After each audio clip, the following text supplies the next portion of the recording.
Bienvenue sur mon podcast. Mon nom est Catherine Solaris et ici je partage avec vous mes expériences personnelles.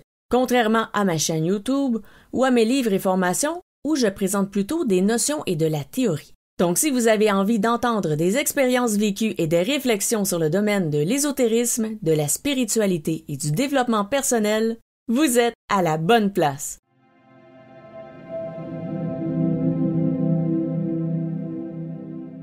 Dans cet épisode, je vais vous parler d'un semi-rêve, d'un rêve dans le fond qui était mélangé avec de l'astral et où un messager m'a transmis un message. Et le message a été un peu étonnant, un peu saisissant. Donc, en fait, qu'est-ce que je veux dire par rêve mélangé avec de l'astral?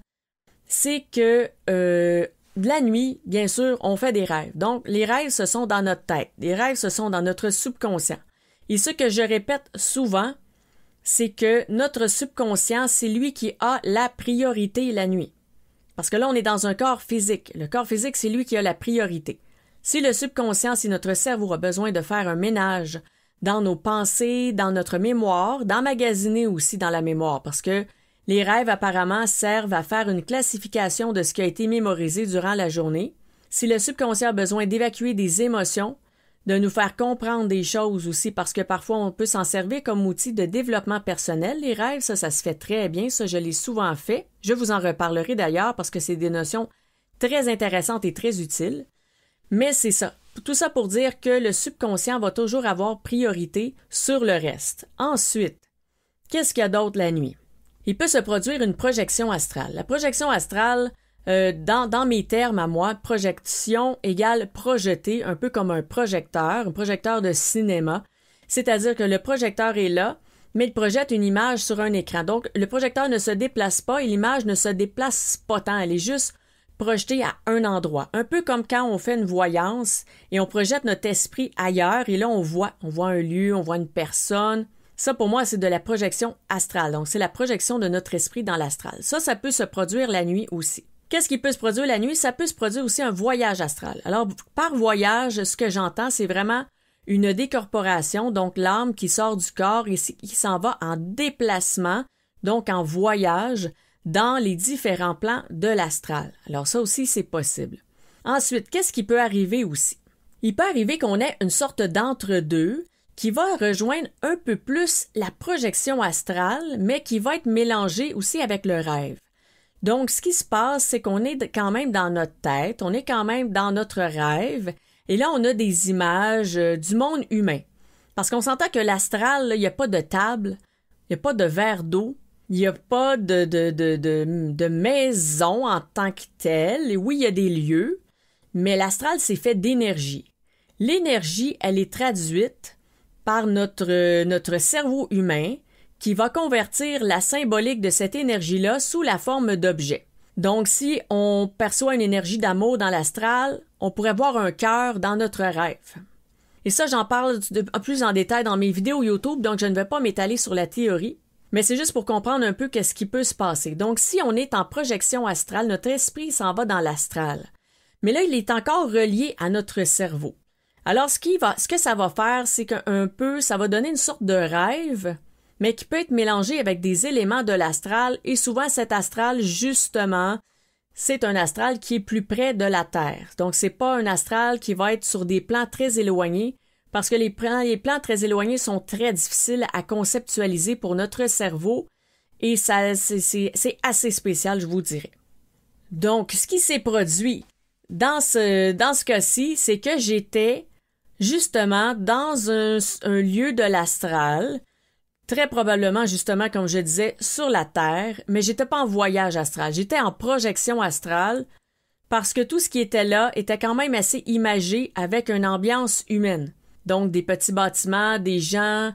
Et là où j'étais, c'était un endroit qui était assez neutre. Donc, c'était pas un endroit avec une énergie, un haut taux vibratoire ou un bas taux vibratoire, c'était neutre. Il y avait des personnages dans cet endroit, donc probablement des gens aussi en voyage astral, en projection astrale ou quoi que ce soit, qui étaient là. Il y en avait qui avaient un plus haut taux vibratoire, il y en a qui avaient un plus bas taux vibratoire. Donc, il y avait de tout. Il y avait de tout, n'importe qui, n'importe quoi. C'était une sorte de lieu neutre qui accueillait un peu tous les voyageurs qui passaient par là. Et ce qu'il y avait dans cet endroit en particulier, un endroit où est-ce que j'ai été surtout, c'était des marchands. Donc, il y avait des marchands qui vendaient toutes sortes d'objets. Et là, moi, je regardais ça. Dans le fond, ce que je faisais, c'est que je magasinais parce que je cherchais rien en particulier, parce que je savais même pas qu'est-ce que je faisais là, finalement. Mais je regardais les objets, puis je me demandais, OK, ça sert à quoi? Mais c'était étrange. Si c'était carrément un rêve, ça aurait été un rêve assez étrange. C'est que là, il y avait des objets un peu méconnaissables où l'utilisation, je sais pas, ça fait pas partie des objets qui sont sur Terre. Donc, c'est pour ça que je dis il y a un mélange entre deux mondes. Et de toute façon, l'impression, parce que comment est-ce qu'on sait qu'il y avait une partie d'astral dans le rêve? Ça va être aussi par l'émotion. Il va y avoir une ambiance particulière qu'on n'a jamais sentie sur Terre. On va vivre des sentiments, des émotions qu'on n'a jamais ressenties sur Terre. Et qu'une fois qu'on est de retour, qu'on n'est pas capable tant que ça d'identifier, et là on va dire « Ah, c'était spécial », mais c'est difficile de mettre des mots là-dessus parce qu'on n'est pas capable de donner un contexte à quelqu'un. Par exemple, si on dit à quelqu'un « J'aimerais te décrire l'ambiance du lieu où j'ai été dans l'astral », et là faire une comparaison « Ah, mais tu sais, quand tu vas dans un mariage, tu sais, quand tu vas dans un centre d'achat, ou tu sais, quand il arrive tel truc entre deux personnes », mais là on n'est pas capable de faire ça parce que ça n'existe pas. Ce sentiment-là, cette ambiance-là n'existe pas. Donc, on y va au mieux. On réussit à décrire un peu, mais c'est très difficile. Alors, c'était un endroit de ce type-là. Donc, j'ai de la difficulté à vous donner des repères. Mais ce que je peux dire, la neutralité, c'était là. Il y avait un peu de toutes sortes de personnes. Et il y a des gens qui vendaient des trucs. Et là, c'était pas une vente avec, justement, de l'argent. C'était un genre d'échange, de troc. Je me souviens plus comment ça fonctionnait, mais moi, quand on m'a expliqué le principe, j'ai fait non, j'ai rien à échanger, j'ai rien à donner, je vais juste regarder si ça dérange pas. Ils m'ont dit oh, ça dérange pas. Parce que puisque c'était un endroit neutre, il n'y a pas vraiment d'intention ou de règles. Les gens étaient là, ils faisaient un peu ce qu'ils voulaient, donc il n'y avait pas de problème, je pouvais regarder. Et là, je suis en train c'est ça, d'observer quelques trucs et je me pose des questions. Et là, il y a quelqu'un qui s'approche de moi et il me dit salut, je suis un messager. Je dis OK. Et là, il me dit j'aurais un message pour toi. Là, j'ai dit OK, mais est-ce que vous êtes certain d'avoir la bonne personne? Puis là, il dit oui, ce message vous est adressé à vous. C'est à vous que je dois donner le message. Il dit, et là, il me demande est-ce que vous voulez recevoir le message? Et là, moi, j'étais pas trop certaine parce que puisque c'était un endroit neutre, je me disais OK, mais là, est-ce que ça va être positif, ça? Est-ce que c'est une bonne idée? Et là, je réfléchissais, ouais, je suis pas certaine que je veux recevoir ce message-là, tout à coup que ça me perturbe un peu. Puis là, je me suis dit, bon, je pense que je lui ai demandé, est-ce que ça m'engage à quelque chose de recevoir le message? Il m'a dit non, il s'engage absolument à rien. Je vais juste vous dire le message en question et je m'en vais, je vous laisse tout simplement, il n'y a rien d'autre. Là, j'ai fait, OK, bon, s'il n'y a rien, à ce moment-là, bon, ben oui, je voudrais, j'accepte de recevoir le message. Alors, ce que l'homme me dit, c'était tout simple, super, super simple. Il me dit, eh bien, en fait, il dit, c'est que Mara aimerait vous parler. Je dis, OK, et c'est tout? Il dit, oui, c'est juste ça. Donc là, moi, ce que j'en ai compris, c'est que, premièrement, je savais pas c'était qui Mara. Et là, je dis, OK, c'est qui ça? Et là, je me suis dit, OK, cette personne, cette entité, je ne sais trop, veut me parler. Alors là, ce que j'en ai compris, c'est que l'entité attendait ma permission pour ouvrir la conversation. Parce que là, l'entité ne s'est pas prononcée tout de suite en disant « Ah, j'ai tel message pour toi, blablabla, tel truc ». Il n'y avait pas de proposition dedans, il n'y avait pas de détails, il n'y avait rien qui était nommé. Donc là, j'ai compris, OK, alors ça veut dire que la responsabilité est laissée entre mes mains de savoir si je veux ouvrir et débuter cette conversation ou si je refuse un peu. Est-ce que je refuse la communication ou est-ce que je l'accepte? Un peu comme si le téléphone sonne, on voit le numéro sur l'afficheur et là, on se dit, est-ce que je réponds ou non? C'est un peu ça que j'ai ressenti. Et là, tout de suite après, je me suis réveillée. Là, j'ai fait « Oh, qu'est-ce que c'est que ça? » Ça avait un sentiment, un feeling, une ambiance de l'astral. Ça, je savais. Il y a quelque chose d'astral là-dedans. C'était beaucoup trop en objet et en image et en lieu pour être juste de l'astral, il y a du rêve là-dedans, un peu mélangé. Là. Il y a mon esprit aussi qui a pris des images réelles. Là, je dis, OK, on dirait que j'étais comme un peu en un entre-deux mondes, on va dire.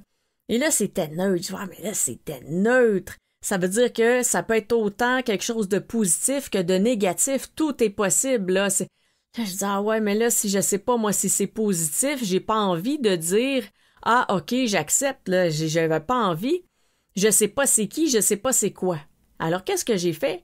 Je me suis levée, je suis allée sur Google et j'ai tapé Mara. La première chose qui est sortie dans la recherche, non, ce n'est pas le petit rongeur.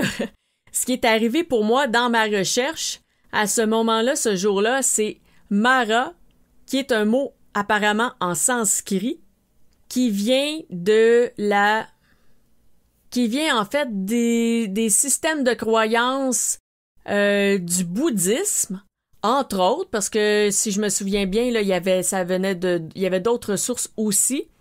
Mais Mara, en fait, serait un démon. Donc, dans le bouddhisme, et ici, je lis un petit extrait ici sur Wikipédia. Alors, il serait le tentateur de Bouddha, la personnification de la mort et du malin. Alors là, ce que j'ai fait, oh, wow, qu'est-ce que c'est ça? Je dis, ben non, Mara, c'est un démon qui a tenté de séduire le Bouddha. Je dis, ben non. Et là, j'ai lu l'histoire du Bouddha, parce que quand il était sur le point d'ascensionner, eh bien, et là, je m'excuse si je dis pas les bons termes ou quoi que ce soit, là, je connais pas super bien les notions sur le bouddhisme. Donc, désolé à l'avance, mais en fait, ce qui est arrivé avec Bouddha, c'est que il a eu plusieurs épreuves. Donc, il a dû affronter une épreuve, après ça, il y en a eu un autre qui est arrivé, il y a eu toutes sortes de souffrances, de tentations, tout ça qui sont venus, on va dire, le harceler. Et là, il continuait de méditer, de focusser sur quelque chose de bien. Je me souviens plus exactement, ou juste de faire le vide dans son esprit. Et c'est en passant par-dessus toutes ces épreuves qu'il a fini par ascensionner. Et là, je me suis dit, wow, attends, un instant, là. Il y a un messager dans l'astral, dans un rêve astral, donc un peu dans l'astral, qui est venu me voir dans un lieu neutre pour me dire que Mara voulait me parler. Moi, j'ai fait non. Il n'est pas question, là. Moi, le téléphone sonne, je ne décroche pas, là. Je veux rien savoir de ça. Mais ce que ça m'a dit en même temps, c'est, OK, si je me fie sur l'histoire du Bouddha, ça veut dire que je suis sur la bonne voie. Je focus de plus en plus sur le positif, j'ai fait plein de travail sur moi, j'ai progressé dans plein de choses, je me suis libérée, je me sens mieux. Je me sens mieux dans ma tête, dans mon cœur, dans mon corps, de tout ça. Tout va mieux. Et là, il y aurait comme une tentation ou quelque chose comme ça qui veut essayer de me tirer vers l'arrière, peut-être de me tenter en me disant, je vais te donner un pouvoir ou la richesse ou je sais pas quoi. C'est pas intéressant. On est venu ici pour retrouver le bonheur, le bien-être intérieur, pour retrouver et cultiver notre lumière, pas pour avoir des biens matériels qu'on va perdre de toute façon quand on va mourir. Ça sert pas à grand-chose. C'est sûr que le confort, c'est intéressant. C'est bien. On est bien quand on est confortable dans notre vie, quand on a assez d'argent pour acheter toutes les choses dont on a besoin, pour être bien, à l'aise. C'est sûr que c'est agréable. Ça, on va pas le nier. L'argent, ça fait pas le bonheur, mais c'est plaisant. C'est plaisant et c'est confortable. Mais c'est pas ça qui va rendre une personne heureuse. On peut être super riche et être extrêmement malheureux, comme on peut pas avoir grand-chose, mais être heureux parce qu'on se sent bien à l'intérieur, on se sent en paix, on ressent de la joie, on a des gens autour de nous qui nous font du bien, on a un bel environnement social et on peut trouver quand même le bonheur. Et c'est un peu ça la recherche ici à faire. Et je pense que Bouddha aussi avait été tenté là par des richesses parce que je pense que c'était un prince. Je me souviens plus, pour vrai, j'aurais dû peut-être relire l'histoire du Bouddha avant de faire l'épisode. Mais bon, ou sinon vous irez lire, c'est vraiment intéressant. Et c'est ça, il a été tenté de toutes sortes de façons. Donc je me suis dit, OK, pour moi, je vais le prendre comme un message que je suis sur la bonne voie et que peut-être on va essayer de me tenter, peut-être qu'on va essayer de me détourner, mais je n'ai juste à ne pas me détourner, à garder mon focus, que le positif, que le bon, continuer mon travail sur moi, continuer mes libérations, continuer à faire le travail, à nettoyer et tout ça, et aller à cultiver ma lumière intérieure, à me connecter au divin, comme le Bouddha a fait. Donc, à ce moment-là, ce que ça a fait dans ma tête, c'est, d'accord, je dois suivre le plus possible la voie du Bouddha. Donc, je ne suis pas devenue bouddhiste pour autant, mais ça a été pour moi, finalement, un extrêmement beau message. Je dirais que sur le coup, ça m'a un peu saisi, là. J'ai fait « Wow! Qu'est-ce que c'est que ça, un démon du domaine du bouddhisme? Pourquoi quelque chose comme ça voudrait me parler? » Donc, c'est un peu, ça a été saisissant sur le coup. Je fais « Ouh! » Après, j'ai vu qu'il y avait un petit animal aussi qui s'appelait comme ça. Je dis « Ah, ça aurait été plaisant qu'un petit animal veuille me parler. » Mais ça aurait pas fait de sens avec le contexte. Le contexte de ce lieu astral-là, neutre, avec le messager et tout, ça aurait été très, très bizarre là, qu'un animal veuille me parler. Mais ça faisait beaucoup de sens par rapport à ce que j'ai lu sur Bouddha. Et c'est ça, ça m'a confirmé mon chemin, que j'étais sur la bonne voie. C'est comme ça que je l'ai pris. C'est comme ça que je l'ai pris. Et là, ce que j'ai dit, j'en veux pas du mal. Je n'en veux pas du malin, je n'en veux pas des tentations, ça ne m'intéresse pas. Les choses qu'ils ont à m'offrir, j'en veux pas. Moi, ce que je vais obtenir, je vais l'obtenir dans la lumière, dans le bien, dans l'amour. Et si un jour j'ai beaucoup d'argent, c'est parce que j'aurai peut-être aidé plein de gens et qu'ils auront été reconnaissants envers moi et qui m'auront donné de l'argent. Je sais pas, je dis n'importe quoi, là, mais dans le sens que d'être récompensé pour avoir fait quelque chose de bon. C'est plus là où je veux emmener, c'est ça que je veux dire.